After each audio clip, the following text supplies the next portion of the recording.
ஓனங்க மக்களே, நீங்கள் பட கேட்குறது மொக்க கமிட்டி. நாங்கள் ஹோஸ் இந்த வாரத்துக்கான இன்ட்ரெஸ்டான சூப்பர் நியூஸ் வந்து பார்க்க போகிறோம். நிறைய இன்ட்ரெஸ்டான அப்டேட்ஸ் இருக்கு. ஸோ ஃபர்ஸ்ட் நம்ம டிசி கிட்ட இருந்து ஆரம்பிச்சிடலாம். ஜேம்ஸ் கன் அவருடைய சூப்பர்மேன் லெகசி ப்ராஜெக்ட்ல வந்து ஒர்க் பண்ணிட்டு இருக்காரு, எல்லாருக்குமே தெரியும். அதுக்கு தேவையான கேஸ்டிங்லாம் வந்து அனௌன்ஸ் பண்ணிட்டு இருக்காரு. ஸோ அந்த வகையில் நம்ம நிக்கலஸ் ஹோல்ட் அவர் அஃபிஷியலாகவே இப்போதைக்கு லெக்ஸ் லூத்தரா கேஸ்ட் பண்ணதை கன்ஃபார்ம் பண்ணியிருக்காரு. இன்ஸ்டாகிராம்ல இதை வந்து அஃபிஷியலாக அனௌன்ஸ் பண்ணியிருக்க அந்த சமயத்தில் இனிமே நிக்கலஸ் ஹோல்ட் தான் நம்மளுடைய Lex Luthor. And most of the time அவர் நீங்கள் மொட்டையாக தான் லைக் எல்லா இடங்களுமே பார்ப்பீங்க நம்புறேன். இந்த மேட் மேக்ஸ்ல வந்துருப்பார்ல, எக்ஸாக்ட்லி அதே லுக்காக இருக்கலாம். செம்ம ஆக்டர். ஸோ கண்டிப்பாக அவருடைய பொட்டன்ஷியலை யூஸ் பண்ணுவார் நம்புறோம். அதே மாதிரி இந்த படத்தில் ஜோரல் வந்து ஒரு ஓல்டர் கேஸ்டிங்கா பண்ணாம யங்கர் கேஸ்டிங்கா பண்ணலாங்கிற மாதிரி ஜேம்ஸ் கன் யோசிச்சுட்டு இருக்காராம். ஜோரல் வந்து நம்ம கேலலோட அப்பா, சூப்பர்மேனோட அப்பா, ஐ மீன் கிரிப்டான் அப்பா. இது வரைக்கும் வந்து எல்லா படங்களுமே நீங்கள் எடுத்து பார்த்தீங்கன்னா ஜோரல் வந்து ஒரு வயசான கேரக்டராக தான் இருப்பார். ஸோ இந்த ரோலுக்கு கர்ட் ரசல் ப்ளே பண்ணால் நல்லா இருக்குங்கிற மாதிரி நிறைய ஃபேன்ஸ் வந்து பார்த்தீங்கன்னா பெட்டிஷன் போட, நான் வந்து ஜோரலில் அவ்வளோ வயசானவராக பார்க்கல. யோசிச்சு பார்த்தீங்கன்னா அவருடைய மொதல் குழந்தை தான் சூப்பர்மேன், புரியுதா? ஸோ ஒரு அப்பாவோட ஃபர்ஸ்ட் பார்ன் மொதல் குழந்தை இந்த மாதிரி சூப்பர்மேனாக இருக்கும்போது அந்த அப்பாவுக்கு நான் 60 வயசாக இருக்கும், எப்படி ஒரு 30 வயசுக்குள்ளே தான் மொதல் குழந்தை எடுப்பாங்க.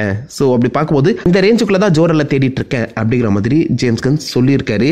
இது அவர் சொல்லிட்டு அப்புறம் தாங்க எனக்கே தோணுது, மொதல் குழந்தை எடுக்கிற அப்பாக்கள் எல்லாமே எங்கே தானே இருப்பாங்க. நாம் எதுக்கு இது வரைக்கும் எல்லா ஜோரலையுமே வயசானவங்களா பார்க்குறோம்? மேபி அந்த ஒரு சேஞ்ச் ஓவர் ஜேம்ஸ் கன் கொண்டு வரலாம். நல்லா இருந்தால் ஓகே, காத்திருப்போம். பட் ஜேம்ஸ் கன் முடிஞ்ச அளவுக்கு காமிக் அக்யூரேட்டாகவும் அதே சமயத்தில் ஒரு பெர்ஃபெக்டான உலகத்தையும் பில்ட் பண்ண ட்ரை பண்ணிட்டு இருக்காரு. நல்லா இருந்தால் ஓகே. அண்ட் அவர் இப்போதைக்கு இந்த பேட்மேன், அதாவது மேட்ரிஸோட பேட்மேன் யூனிவர்ஸ் இருக்குல்ல, அது செப்பரேட்டாக இருந்தாலும் மேட்ரிஸ் அப்பப்போ டிசியூக்குள்ள வந்து ஒர்க் பண்ணுவார். டிசியூக்குள்ளமே சில ப்ராஜெக்ட்ஸ் அவர் வந்து ரெடி பண்ணிட்டு இருக்காரு. முக்கியமாக அந்த Batman Arkham spin off series வந்து டிசியூக்குள்ள தான் அமைஞ்சிருக்குங்கிறத சொல்லி ஒரு சின்ன கன்ஃபியூஷனை கிரியேட் பண்ணியிருக்காரு. எல்லாருக்கும் தெரியும் த பேட்மேன் அந்த யூனிவர்ஸுங்கிறது தனியாக தான் இந்த பக்கம் நம்ம மேட்ரிஸ் எல்லாம் பில்ட் பண்ணப்படுது.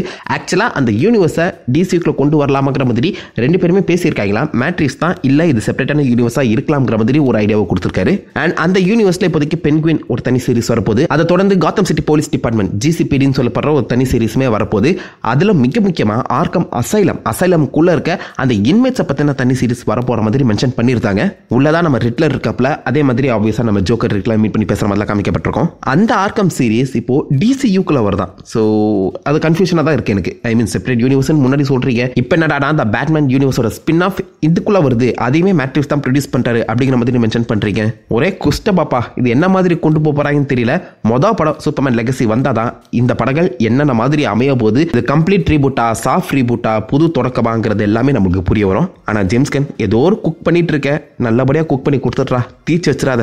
இதோட இந்த வாரத்துக்கான டிசி அப்டேட்ஸ் முடியுது. அப்படியே நம்ம மார்வல் சைட்ல போகும்போது மார்வல் வாட் இஃப் சீசன் 2க்கான அந்த முக்கியமான ப்ரொமோஷன் ஒர்க்ல இன்வால்வ் ஆகியிருக்காங்க. செகண்ட் டீசர் கூட ரிலீஸ் பண்ணப்பட்டிருக்கு. அதுல நம்ம லோக்கியோட மல்டிவர்ஸ் ட்ரீயை கிறிஸ்மஸ் ட்ரீயா மாற்றி வச்சிருக்காங்க. என்னடா நடக்குதுங்க?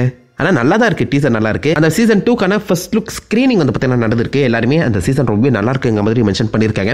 அந்த ஸ்க்ரீனிங் அப்போ 2 புது சீரிஸ் வந்து பார்த்தீங்கன்னா அனௌன்ஸ் பண்ணியிருக்காங்க. ஐஸ் ஆஃப் வக்காண்டா, அது ஒரு அனிமேட்டட் சீரிஸாக இருக்குன்னு சொல்லி கன்ஃபார்ம் பண்ணப்பட்டிருக்கு. அதே மாதிரி இந்த ஸ்பைடர்மேன் ஃப்ரெஷ்மன் இயர் இருக்குல்ல, அதை இப்போதைக்கு பேரை மாற்றிருக்காங்க. யோ ஃப்ரெண்ட்லி நெய்பர்ஹுட் ஸ்பைடர்மேன் சொல்லி பார்த்தீங்கன்னா அது டைட்டில் சேஞ்சுங்கிறது நடந்திருக்கு. அடுத்த வருஷம் இந்த 2 சீரிஸ் வருங்கிற மாதிரி பேசப்படுது. ஐ மீன் அவ்வளோ சீக்கிரமாக கொடுத்துருவீங்களாடா? டவுட்டாக தான் இருக்குது. எக்ஸ்மென் 97 கூட அடுத்த வருஷம் தான் வருது. ஸோ அடுத்த வருஷம் மட்டுமே மார்வல் கிட்ட இருந்து 3 அனிமேட்டட் சீரிஸா? சந்தோஷப்படுறதா இல்லை இது நடக்குமா நடக்காதான்னு சொல்லி கவலைப்படுறதான்னு தெரியல. பட் காத்திருப்போம். லைக் வந்தால் உண்மையிலே சூப்பராக இருக்கும். கண்டிப்பாக ஸ்பைடர்மேன் வந்துடும் நினைக்கிறேன். பட் மற்ற 2 சீரிஸ் டவுட் தான், காத்திருப்போம். அண்ட் டாக்கிங் அபவுட் ஸ்பைடர்மேன் 4ல இப்போதைக்கு நிறைய சேஞ்சஸ் பண்ணிட்டு இருக்காங்களாம். ஃபர்ஸ்ட் இனிஷியலாக இந்த ஸ்பைடர்மேன் 4ங்கிறத ஒரு கிரவுண்டட் லெவல் சூப்பர் ஹீரோ ஸ்டோரியாக தான் கொடுக்கலாம்னு சொல்லி பிளான் பண்ணிட்டு இருந்தாங்க. அதுக்கப்புறம் நடுவில் ஆப்வியஸாக இது ஒரு மல்டிவர்ஸ் லெவல் ஸ்டோரியாக பில்ட் பண்ணி சீக்ரெட்ஸ்க்கு லீடப்பா அமைய போகிறதுங்கிற ஒரு நியூஸ் எல்லாருமே கேள்விப்பட்டிருப்பீங்க. அதுக்கேற்ற மாதிரி ஃபர்ஸ்ட் ஸ்பைடர்மேன் 4ஓட இனிஷியல் ஸ்கிரிப்டில் நம்ம டேர்டெவிலுக்கு தான் அதிகமான ஸ்கிரீன் டைம் கொடுக்கப்பட்டு இருந்துச்சு. ஸோ நம்ம ஸ்பைடர்மேனை டேர்டெவில் கூட கூத்து விடுற மாதிரி தான் கதை எழுதப்பட்டிருக்கு. பட் இப்போதைக்கு மல்டிவர்ஸ் லெவலில் இது மாறுறது காரணத்தினால அந்த டேர்டெவிலோட ஸ்டோரியை கம்மி பண்ணி நம்ம ஆன்மேனையும் ஸ்பைடர்மேனையும் ஒன்றா கூத்து விட ட்ரை பண்ணிட்டு இருக்காங்களாம். 2 பேருமே like insect face super hero. And முக்கியமாக ஆன்மேனுமே இந்த மாதிரி குவாண்டம் டைமுக்குள்ள அப்பப்போ போயிட்டு வரவர் ஒரு மிகப்பெரிய சம்பவம் வேற செஞ்சுட்டு வந்திருக்காரு. ஸோ அதை பேஸ் பண்ணி பாசிபிளி இந்த பக்கம் நம்ம ஸ்பைடர்மேன் ஆன்மேன் ஸ்டோரி வந்து நகரலாம். அதுல இருந்து சீக்ரெட்டாஸ் வந்து பில்டப் ஆகலாம். ஸோ ஸ்பைடர்மேன் ஸ்டோரியை மல்டிவர்ஸ் லெவலில் வந்து பார்த்தீங்கன்னா புஷ் பண்ணுறாங்க. நல்லா இருந்தால் ஓகேங்க, சீரியஸாக நல்லா இருந்தால் ஓகே. பட் எனக்கு என்னமோ பயமா இருக்கு, மார்வல்ஸ் படம் மாதிரி முடிஞ்சிருமோன்னு. ஏன்னா மற்ற எந்த கேரக்டர்ஸ்க்கு எப்படி படம் வந்தாலும் ஓகே. பட் ஸ்பைடர்மேன் நிறைய பேரோட ஸ்பெஷல் சூப்பர் ஹீரோ. அவரை வச்சு ஏமாத்திராதீங்களா? அதனால தான் டாம் ஹாலண்ட் லைக் வெளியில வந்து காசுக்காக படம் பண்ண மாட்டேன் அப்படிங்கிற மாதிரி சொன்னாரோ என்னமோ. ஏதோ கதை நல்லா இருந்தா ஓகே, எத்தனை சூப்பர் ஹீரோனாச்சும் வரட்டும், ஆனால் அது ஸ்பைடர்மேன் படமா இருக்கணும், அவ்வளோதான். டெட்பூல் 3 அதை டெட்பூல் 3 இனிமேல் நம்ம சொல்லக்கூடாதுன்னு நினைக்கிறேன். அதை அன்டைட்டில்டாக மாற்றிருக்காங்க. அதாவது டெட்பூலுக்கு அப்புறம் ஏதோ ஒரு ஸ்பெஷல் டேக்லைன் வரப்போகுது. ஷான் டேவி இதை முன்னாடியே மென்ஷன் பண்ணியிருந்தாரு. டெட்பூல் 3ங்கிறது ஒர்க்கிங் டைட்டிலாக தான் இருக்குது. ஸோ மேபி அது டெட்பூல் எக்ஸ் புல்வரினா கூட மாறதுக்கான வாய்ப்புகள் அதிகம். லைக் காட்ஸிலா எக்ஸ் காங். ஸோ அதை இன்ஸ்பயர் பண்ணி அதை கலைக்கிற மாதிரி கூட டைட்டில் வைக்கலாம். டெட்பூல் பண்ணக்கூடிய ஆள் தான். டெட்பூல் எக்ஸ் புல்வரின் நல்லா இருக்குமா நல்லா இருக்காதான் கீழே காங்க போடுங்க. அண்ட் நம்ம ஜான்சனா டெட்பூல்ல இருக்கார் போலங்க. பிகாஸ் அவருடைய இன்ஸ்டாகிராமில் டெட்பூலோட அஃபிஷியல் அந்த ஃபர்ஸ்ட் லுக் பிக்சர் வந்து பார்த்தீங்கன்னா ரிலீஸ் பண்ணியிருக்காரு. ஜான்சனா இருந்தால் என்ன மாதிரி ரோலாக இருக்கணும்? மேபி லைக் யாருக்கனுக்கு தெரியாத அந்த இன்வின்சிபிள் மேன் அது அவருடைய ஒரு வேரியன்ட் ரோல் வந்து ப்ளே பண்ணுவாரோ. டெட்பூல் 2ல காமிச்சிருப்பாங்க, பிராட் பிட் வந்து ப்ளே பண்ணியிருப்பாரு. அதை ஜான்சனாவா அப்பயே காமிச்சிட்டாங்கன்னா செம்ம ஃபர்தராக இருந்திருக்கும். மேபி அதுக்கு ஒரு பேரடி மாதிரி பாசிபிளி இந்த டெட்பூல் 3ல பண்ணலாம் சான்சஸ் இருக்கு. ஸோ ஜான்சன் எப்படி வந்தால் நல்லா இருக்கும் சொல்லி கேட்க பாருங்க. அதை ஃபாலோ பண்ணி எக்கோ சீரிஸ் கூடி சீக்கிரம் வரப்போது. இன்னும் ஒரு மாதம் தான் இருக்குன்னு வச்சுக்கோங்களேன். ஸோ அதுக்கான ஒரு சின்ன கிளிப் வந்து பார்த்தீங்கன்னா ரிலீஸ் பண்ணியிருக்கீங்க. செம்ம ப்ரூட்டலான ஒரு ஃபைட்டு.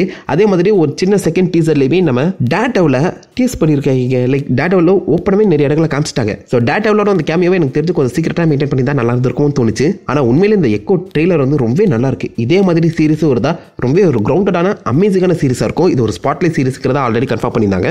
அந்த வகையில் இந்த ரைட்டிங் சூப்பராக பண்ணிங்கன்னா கண்டிப்பாக one of the best female super ஹீரோவாக இந்த பக்கம் எக்கோவை இறக்கலாம். அவருடைய அந்த கேரக்டர் ஆர்க் வந்து ரொம்ப நல்லா இருந்துச்சு ஹாக்கியில். அது அப்படியே அழகாக கொண்டு வராங்களான்னு சொல்லி பொறுத்தது பார்ப்போம். அண்ட் இதோட இந்த வாரத்துக்கான மார்வல் அப்டேட்ஸ் முடியுது. அப்படியே நம்ம ஹாலிவுட் சைடில் போகும்போது ஒரு சர்ப்ரைசிங்கான மூவி அப்டேட் வந்து கிடைச்சிருக்கீங்க. ஹிடியோ கோஜிமாவோட இந்த டெத் ஸ்டாண்டிங் கேம் எத்தனை பேர் விளையாடிருக்கீங்க? டெத் ஸ்டாண்டிங் 2 வரப்போகுது. பட் அதுக்கு முன்னாடியே டெத் ஸ்டாண்டிங் கேம் பேஸ் பண்ணி ஒரு லைவ் ஆக்ஷன் படத்தை ஹிடியோ கோஜிமா அண்ட் A24 இவங்க 2 பேரும் எடுக்க போறாங்களா. A24 நிறைய ஹாரர் படங்கள் எடுக்கிறாங்க. ஸோ அவங்க இப்போதைக்கு அவங்களுடைய ஹை பட்ஜெட் மூவியா டெத் ஸ்டாண்டிங்கை இறக்கியிருக்காங்க. சேம் ஆக்டர்ஸ் ப்ளே பண்ணுவாங்களான்னு கேட்டிங்கன்னா டவுட் தான். பட் இப்போதைக்கு ஹிடியோ கோஜிமாவும் இறங்கி A24 கூட டெத் ஸ்டாண்டிங்கான லைவ் ஆக்ஷன் படத்தில் ஒர்க் பண்ணிட்டு இருக்காராம். கண்டிப்பாக எனக்கு ஒரு மிகப்பெரிய சர்ப்ரைஸாக இருந்துச்சு. டெத் ஸ்டாண்டிங் அந்த உலகம் ரொம்பவே வேற. ஸோ அதை இப்போ வாக்கிங் சிமுலேட்டர்னு சொல்லுவீங்க. பட் அந்த உலகத்துக்குள்ள சொல்லப்பட்ட கதை வந்து பார்த்தீங்கன்னா செம்ம இன்ட்ரெஸ்டிங்காக இருக்கும். அதுக்குள்ள ஒரு செம்ம ஹாரர் பேஸ் இருக்குங்க. ஸோ அதை வச்சு அழகாக ஒரு சூப்பரான சீரிஸ் இல்லைனா ஒரு படத்தை வந்து பில்ட் பண்ணலாம். ஒரு உலகத்தையே பில்ட் பண்ணலாம். ஸோ ஹிடியோ கோஜிமாவும் இறங்கியிருக்க அந்த சமயத்தில் டெத் ஸ்டாண்டிங் படம் வருதா இல்லையான்னு பார்ப்போம். ஸ்ட்ரேஞ்சர் திங்ஸ் ஃபைனல் சீசனுக்கான அந்த ஷூட்டிங் வந்து பார்த்தீங்கன்னா அடுத்த வருஷம் ஜனவரி மாதத்துலேருந்து ஆரம்பிக்க போகிறதா சொல்லியிருக்காங்க. ஆனால் அது கூடவே சேர்ந்து ஒரு ஸ்பின் ஆஃபே எடுக்க போகிறதா ஒரு ரூமர் கிளம்பியிருக்கு. ஐ மீன் ரூமர் தான், அஃபிஷியல் கன்ஃபர்மேஷன் கிடையாது. ஸோ மேபி அந்த ஃபைனல் சீசன்லேருந்து ஏதாவது ஒரு கேரக்டருக்கு ஸ்பின் ஆஃப் அமையலாம். எந்த கேரக்டருக்கு ஸ்பின் ஆஃப் வந்தால் நல்லா இருக்கும் சொல்லுங்க. தாச்சு கீழே காப்படுங்க. எனக்கு அந்த கிட்டாரிஸ்ட் எடி கேரக்டருக்கு ஸ்பின் ஆஃப் வந்தால் நல்லா இருக்கும்னு தோணுதுங்க. ஐ மீன் யாருக்கும் பிடிக்காத யாருக்கும் தெரியாத ஒரு கேரக்டர் அவர் வந்து டக்குன்னு நிறைய பேரோட ஃபேவரட்டாக மாட்டார். நல்லாயிருக்கும். லைக் அந்த கேரக்டர் பேஸ் பண்ணி ஸ்பின் ஆஃப் பண்ணால் நல்லாயிருக்கும். காத்திருப்போம். ஒன் பீஸ் ஃபேன்ஸ் இருக்கீங்களா?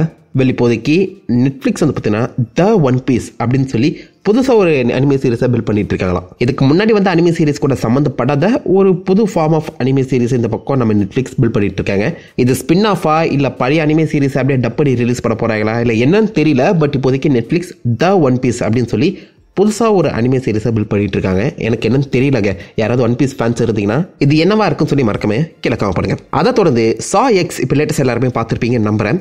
ஸோ சா எக்ஸை ஃபாலோ பண்ணி சா 11 அடுத்த வருஷமே வரப்போகுது. அதுக்கான ரிலீஸ் டேட் முதற்கொண்டு கன்ஃபார்ம் பண்ணிட்டாங்க. 27th September 2024. இன்னும் ஒரு 10 மாசத்துல சா 11 நீங்க பார்த்துருவீங்க. அஃபிஷியல் டேட்டே அனௌன்ஸ் பண்ணிட்டாங்கன்னா அப்போ யோசிச்சு பாருங்க. ஆல்ரெடி இதுக்கான பிளான் ஒர்க் வந்து போயிட்டு இருக்கு. சா எக்ஸ் வந்து உண்மையில ஒரு ஃப்ரெஷ்ஷான ஸ்டார்ட் எனக்கு வந்து ஃபீல் ஆச்சு. பேரடி மாதிரி போயிட்டு இருந்த அந்த சா சீரிஸை அது கொஞ்சம் ஒரு வித்தியாசமான டோன் வந்து பார்த்தீங்கன்னா கூட்டிட்டு போச்சு. ஒரிஜினல் ஜிக்ஸாவே ரிட்டர்ன் கூட்டு வந்தாங்க. ஸோ அவரையே பேஸ் பண்ணி பாசிபிளி அடுத்து வரப்போற சா 11 இருக்கலாம். இதுவே ஒரு ப்ரீக்வலாக இருந்தால் இன்னும் நல்லா இருக்கும்னு எனக்கு தோணுது. சா எக்ஸை ஒரு ஃப்ரெஷ் ஸ்டார்ட்டாக வச்சு சா 11 இப்போதைக்கு கிளியர் கட்டாக ரிலீஸ் டேட் போல கொண்டு கன்ஃபார்ம் பண்ணியிருக்காங்க. எனி சா ஃபேன்ஸ் அதை தொடர்ந்து இந்த வாரம் ரிலீஸ் ஆன ட்ரெய்லர்ஸ் படி பார்க்கும்போது ரொம்பவே ஆன்டிசிபேட்டடாக இருந்த குங்ஃபு பாண்டா 4க்கான ஃபர்ஸ்ட் ட்ரெய்லர் வந்து ரிலீஸ் ஆகியிருக்கேன். இது யூனிவர்சல் இந்த ட்ரீம் ஒர்க்ஸ் அக்வயர் பண்ணிட்டு அப்புறம் ரிலீஸ் ஆக போகிற ஃபர்ஸ்ட் குங்ஃபு பாண்டா. அண்ட் இதை ஃபாலோ பண்ணி ஒரு ட்ரெய்லர்ஸே வரப்போகுதுங்கிறது கிட்டத்தட்ட கன்ஃபார்ம் ஆயிடுச்சு. அதாவது குங்ஃபு பாண்டா 4ஓட நிற்க போகிறதுல 5, 6ன்னு சொல்லி ஒரு புது ட்ரெய்லர்ஸ் வந்து பார்த்தீங்கன்னா யூனிவர்சல் கீழே இப்போதைக்கு வரப்போகுது. ரொம்பவே நல்ல விஷயம். பிகாஸ் குங்ஃபு பாண்டாக்கு நிறைய ஃபேன்ஸ் இருக்கீங்க. அது முக்கியமாக இந்த குங்ஃபு பாண்டா 4ஓட ட்ரெய்லர் ரொம்ப இன்ட்ரெஸ்டிங்காக இருக்குது. இந்த ட்ரெய்லருக்கான அப்டேட் ஆல்ரெடி சேனலில் போட்டிருக்கேன். மறக்காம செக் பண்ணி பாருங்க. ஒரு புது பூவை நம்ம கண்ணில் காமிக்க போறாங்க. ஆனால் என்ன ஃபியூரியஸ் 5 எங்கேயுமே காட்டல. ஸோ பாசிபிளி அவங்களுக்கான ஒரு தனி செப்பரேட் சீரிஸ் ஏதாவது ரெடி ஆகிட்டு இருக்கணுமா. அண்ட் ஒரு புது டிராகன் வாரியருமே இந்த பக்கம் பாண்டா தேடிட்டு இருக்காரு. அதை எப்படி ஜஸ்டிஃபை பண்ண போறாங்கன்னு பொறுத்தது பார்ப்போம். பட் ட்ரெய்லர் சூப்பராக இருக்கு. அப்டேட் சேனல் இருக்கு, செக் பண்ணுங்க. அண்ட் ஃபைனலி நான் ஜான் கிரசின்ஸ்கி அண்ட் ரையன் ரெனால்ட்ஸ் ரொம்ப நாளாக எடுத்துட்டு இருந்த ஒரு படம் இஃப் இமேஜினரி ஃப்ரெண்ட்ஸ். ஸோ சின்ன வயசில் நம்ம எல்லாருக்குமே கண்டிப்பாக ஒரு இமேஜினரி ஃப்ரெண்டுங்கிறவங்க இருக்க தானே செய்வாங்க. ஸோ அந்த ஃப்ரெண்டை பேஸ் பண்ண ஒரு வித்தியாசமான கதை. அவங்களுடைய உலகம் அழிஞ்சிட்டு இருக்கு. அதை காப்பாற்றுறதுக்காக இப்போதைக்கு ரையன் ரெனால்ட்ஸ் அண்ட் அவருடைய பொண்ணு இவங்க எல்லாருமே ஒன்றா சேர்ந்து கிட்டத்தட்ட ஒரு ஜேர்னி மாதிரி போயிட்டு இருக்காங்க. நல்லா இருக்குங்க. ட்ரெய்லரோட கான்செப்ட் நல்லா இருக்கு. உள்ள காமிக்கப்பட்ட அந்த விஷயங்களும் ரொம்பவே நல்லா இருக்கு. கண்டிப்பாக செம்ம ஃபன்னாக இருக்கும்னு நினைக்கிறேன். ஸோ டைம் இருக்கவங்க மறக்காம இந்த ட்ரெய்லர் செக் பண்ணிட்டு உங்கள் தத்துக்கெல்லாம் காப்பாடுங்க. இதோட இந்த அவத்துக்கு நல்ல சூப்பர் அப்டேட்ஸ் முடியுது. ஆல்மோஸ்ட் எல்லாத்தையுமே கவர் பண்ணிட்டேன் நினைக்கிறேன். ஏதாவது இன்ட்ரெஸ்டிங் அப்டேட்ஸ் டீட்டெயில்ஸ் வந்து மிஸ் பண்ணியிருந்தாலும் தப்பா சொல்லியிருந்தாலும் அதை மறக்காம காம் பண்ணிட்டு அந்த லைக் பண்ணி தட்டி விடுங்க. உங்களை நல்ல ஒரு அசமனோட லிமிட் பண்ணி இருக்கும். Have fun guys. What